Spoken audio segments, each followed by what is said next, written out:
25 yildan beri shu sohada ishlayman. Juda ko'p qiziqarli voqealarga duch kelganman. Qiyinchiligini ham ko'rdim. Bir vaqtlar bizda ustozimiz Amrulla Ahmedov o'sha paytlar kompaniyamiz rahbari edi. Dorining narxi qancha turadi degan bir ko'rsatuv qo'yilgan edi menga. O'sha ko'rsatuvni tayyorlash uchun syomkalar qilgan edik. Aptekalardan syomka jarayonini tugatib kelganimcha 10 kishi meni so'rab kelganini,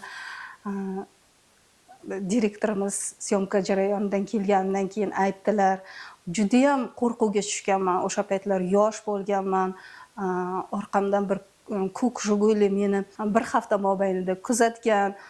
Bir sumka pullar olib kelib berishgan, lekin men ularni olmaganman. Shu ko'rsatuvni efirga berguncha juda ham ko'p tazyiqlarga uchraganman.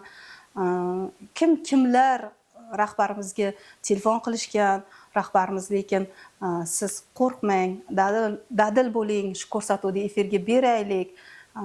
Hech kimga ortiqcha gap gapirmang, hech kim bilan uchrashmang, hammasi yaxshi bo'ladi deb menga dalda bergan. Yana shunaqa jarayonlarga juda ko'p duch kelganman. O'sha 18 yil, 20 yil oldingi faoliyatimiz bilan bugungi faoliyatimizni yer bilan osmoncha farqi bor. Mazza qilib ishlaydigan davr keldi.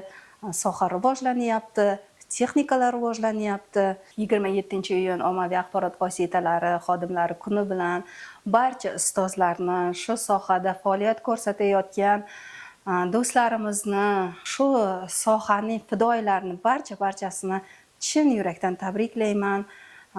Kasbingizga fayzu baraka tilayman. Doim sog' salomat bo'ling. Faqatgina muvaffaqiyatlarga, yutuqlarga erishib yuring.